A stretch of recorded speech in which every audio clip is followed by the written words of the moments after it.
Tobal faced the challenge of increasing its capacity to meet the growing market demand.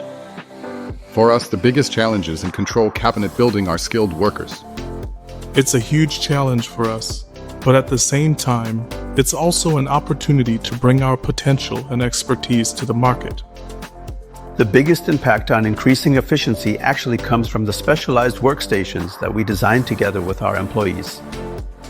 Among other things, we have an assembly station with a worker assistance system and a pick-by-light system. The whole topic of digitalization naturally plays a major role, with the data being sent down here to the worker assistance systems at the push of a button, whether I'm at the marking station, the cutting station, or here at the pick-by-light station. These workstations that we have designed and implemented together are, of course, not just for skilled workers, they're also for semi-skilled workers. The complete package was a huge benefit for the company, enabling us to produce a large number of switchgear units here in Germany for the future as well.